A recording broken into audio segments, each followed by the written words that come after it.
Hey there. Before we dive in, I want to ask you something.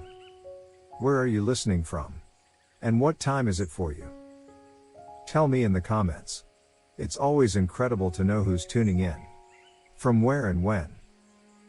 Now, do this with me. Grab a warm blanket. Let your shoulders relax.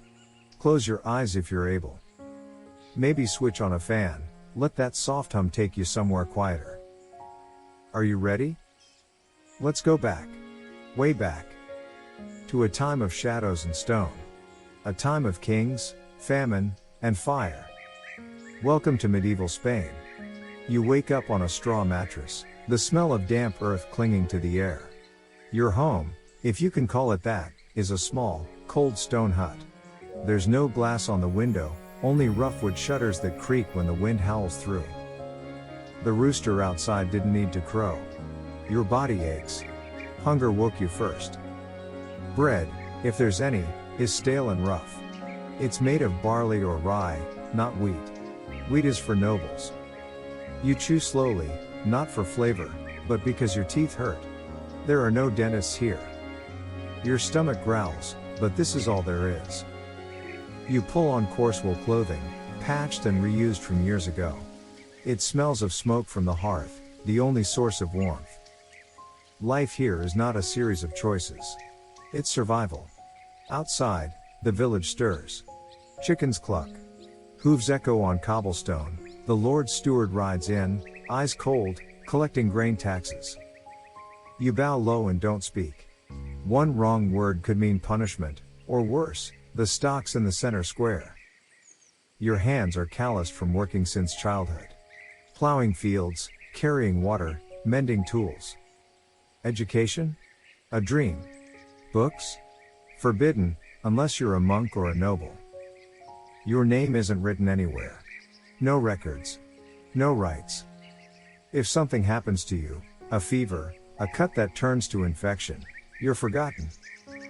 In today's world, we complain of long lines, traffic, low battery. Here, survival is the full-time job. The day drags. You join others in the fields, bending, digging, sowing. There's no break room, no lunch hour. Just aching backs and burning sun. The tools you use are wood and iron. Heavy, blunt, and passed down for generations. If they break, there's no store to visit. You mend them with twine and hope. The village priest walks by. Everyone stops working, lowers their gaze. The church is powerful, more than kings in some places. What he says is law. You attend mass weekly, not for peace, but because not going could mean accusations of heresy. You've seen what happens when someone's suspected. Whispers turn into chains. You work with your hands, but fear guides your days. As dusk settles, you return home, your body sore and skin cracked from sun and wind. There's no soap, no shower, just a cold bucket and cloth. Dinner is thin broth with root vegetables. Meat? Rare. Maybe once a week, if the hunt is good or the Lord shares. You hear stories around the fire. Tales of knights and Moorish warriors, of castles on distant hills. You listen in awe. You will never see them. You've never left this valley. At night, there's no light but fire or moon. The stars are stunning.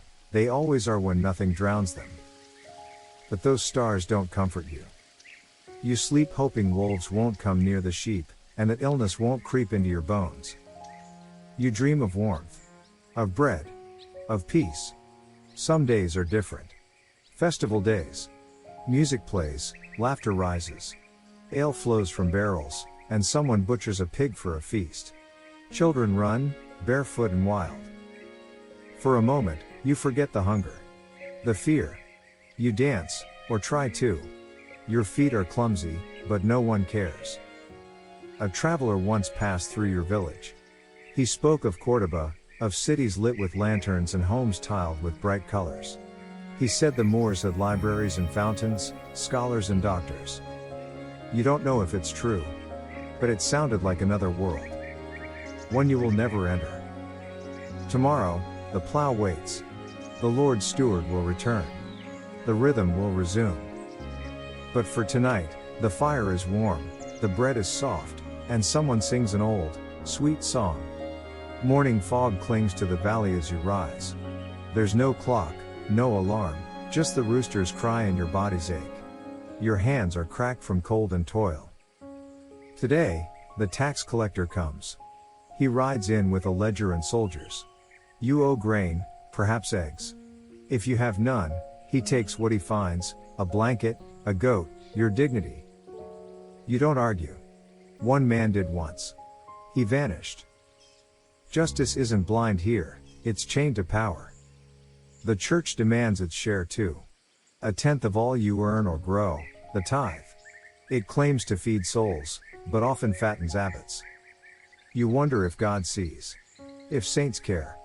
But you do not ask aloud. You nod, bow, and survive. There is no school in your village. Learning is a luxury. You cannot read, and neither can your father or mother. Only the priest and perhaps the Lord's steward know letters. You speak a rough tongue, a mix of Latin and local dialect. It changes from valley to valley. Stories are how you learn. Your grandfather tells of war, the Reconquista, when Christian kings pushed south against the Moors. He fought once, long ago, for a cause he barely understood. Now he mends baskets and chews roots for pain.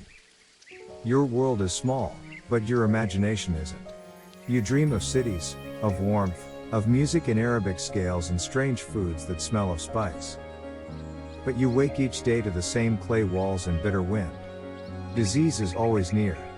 A cough that lingers, a fever that burns, death comes silently and stays long. There are no doctors here, only herbalists and prayers. When illness strikes, families hide it. Fear spreads faster than plague. The priest may come, but only to bless the dead. Women give birth alone or with neighbors. Many don't survive. Children vanish before names are remembered. You have lost siblings, friends, even a mother once. The ground remembers. Yet still, life clings on. Goats bleat. Chickens scratch. Babies cry. And in the middle of it all, you learn to endure. Not because of strength, but because there is no choice. This is your time. Your fate. Your place. On Sundays, you go to church. It's the only stone building in the village, its bell the voice of time. Inside, it is dark, cold, and echoing. You do not understand Latin, but you kneel anyway. The priest speaks of heaven and hell, mostly hell. Salvation feels far away, but fear is close. The statues stare down, unmoving. Saints in chipped paint. Christ crucified, eyes closed. You pray more for survival than for grace. For no rain, than for rain. For bread. For a child's fever to break. After Mass, you return to your hut. Maybe there's meat, if the hunt was kind. More likely, lentils, onions, stale bread. But for a moment, the village gathers. News is exchanged. A wedding promised. A neighbor gone.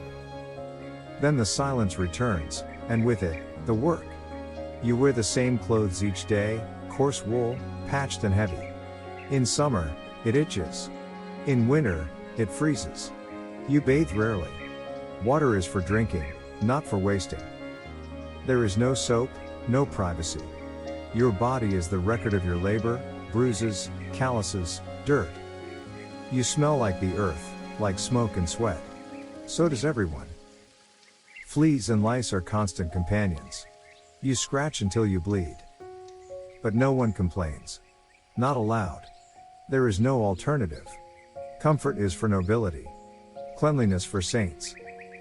Yet sometimes, when it rains, you tilt your face to the sky and let the cold drops wash you. Just for a moment. A moment that feels like grace. You've heard of cities, Cordoba, Toledo, Granada, places with baths, markets, scholars, and music. Where Christians, Jews, and Muslims live side by side, at least for now. Your cousin once went to trade there. He returned with coins, stories, and a dagger he wasn't supposed to have. He said there were books in buildings bigger than churches. Lanterns that lit streets. spices that burned and sweetened at once.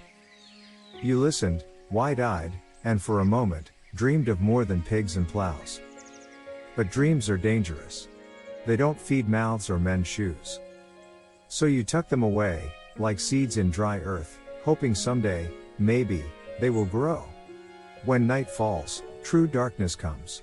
There are no streetlights, no electricity. Just fire, flickering, sputtering, fading. You light a single candle, rationed like food. It casts long shadows on the wall, and the hut creaks with the wind. Wolves sometimes howl in the distance. Closer, you hear a cough, or a whispered prayer, or nothing at all. You sleep on straw, in your clothes. It is cold. Your children press close, their breath warm, their bellies often empty. You fear fire, thieves, illness. But mostly, you fear the unknown, that the morning might not come. And yet, it always does. Pale light creeps in, the rooster cries, and life begins again. One day, a rider comes with news. The king is raising troops. There is war again, always war. You don't know why or where. Just that men will leave and some won't return. Maybe it's the Moors. Maybe another lord's quarrel. It doesn't matter. It never really does. Your brother sharpens a blade. Your neighbor packs dried bread. The priest offers blessing, the women weep. You feel guilt, relief that it's not you this time. But fear too. Because the war might come here instead. Soldiers take food, take daughters, take everything. So you patch the roof. You lock what you can. And you pray that fate forgets your name. In the spring, the rains come too hard. The river rises. Fields flood. Wheat rots in the ground. Hunger creeps in quietly, less bread, thinner soup, more silence. The baker closes. The chickens stop laying. Your neighbor buries her youngest. You stretch every crumb, barter what little you have. A cloak for a loaf. A knife for a bowl of beans. No one speaks of famine, but everyone feels it. The priest says it's a test. The healer says it's bad spirits. You say nothing. You just endure. Because that's what life is here. Not joy. Not progress. Just survival, one day at a time. On feast days, the village gathers.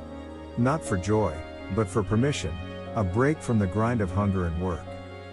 You wear your cleanest tunic, though it still smells of smoke and soil. There is music, lutes, flutes, the thump of hands on barrels. Children dance barefoot in the dust. Old men drink too much. The priest preaches repentance, then drinks too.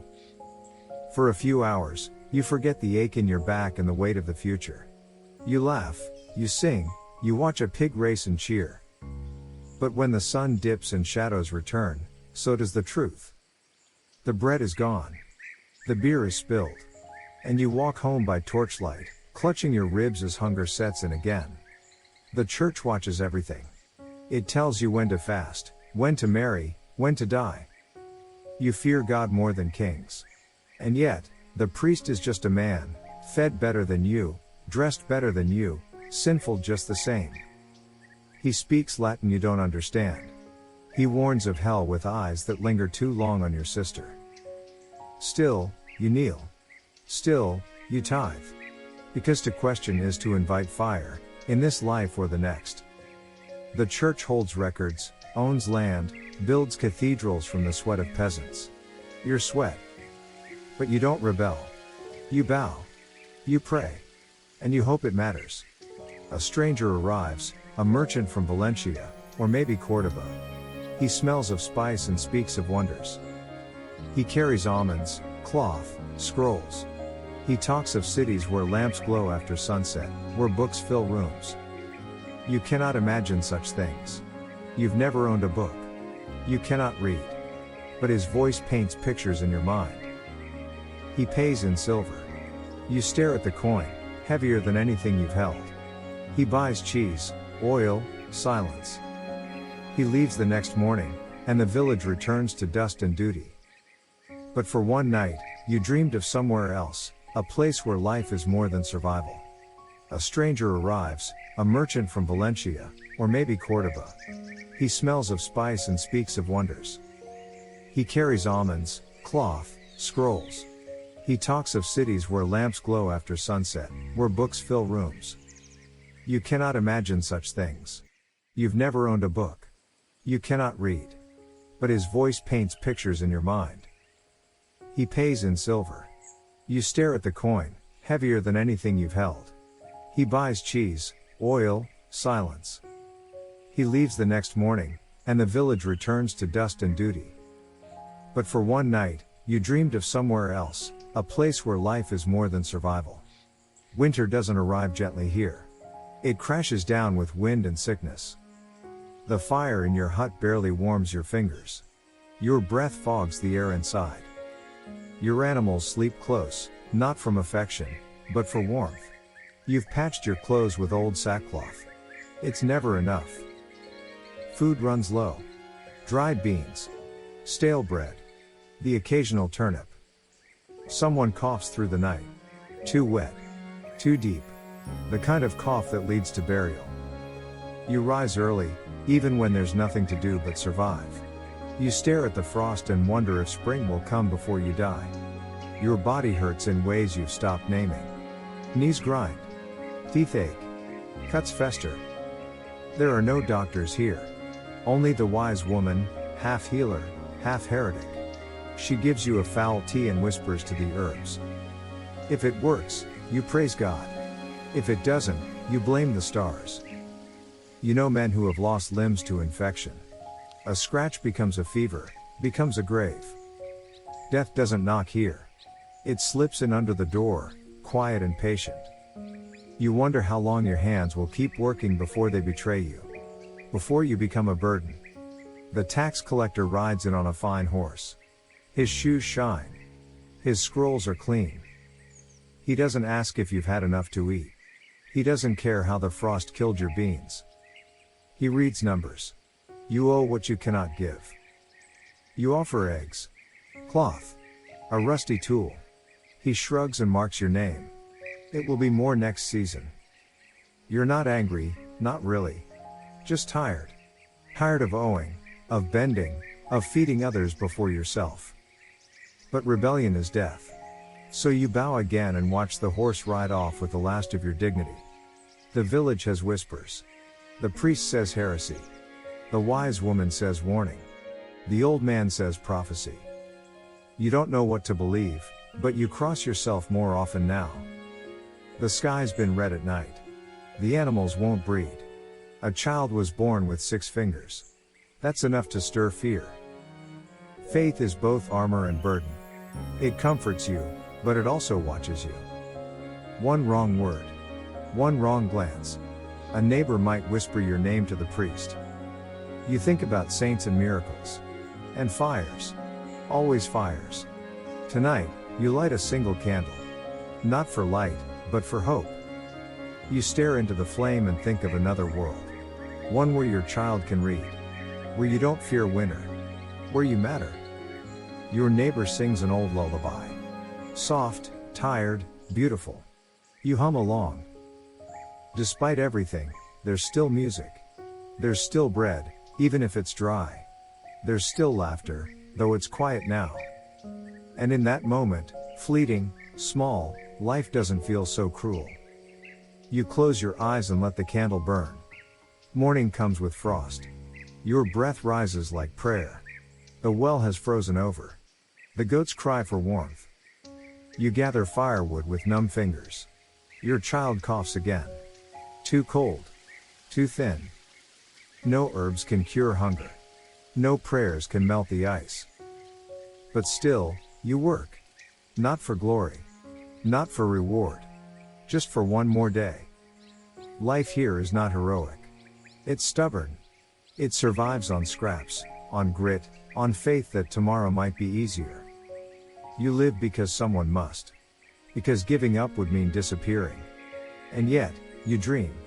Not every night, but sometimes. Of warmth without fire. Of light without flame. Of food without toil.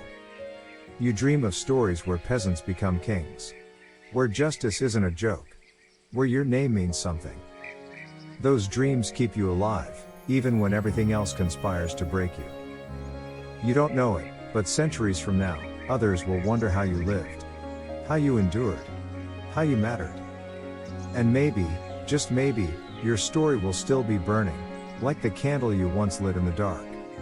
Thank you for joining us on this journey through time. From the dusty roads of medieval Spain, to the whispered legends of history, your presence made the story complete. If this story moved you, taught you, or simply gave you pause, consider subscribing. More tales await, of forgotten empires, hidden lives, and moments that shaped the world. Until next time, rest well, dream deeply, and never stop wondering. Good night.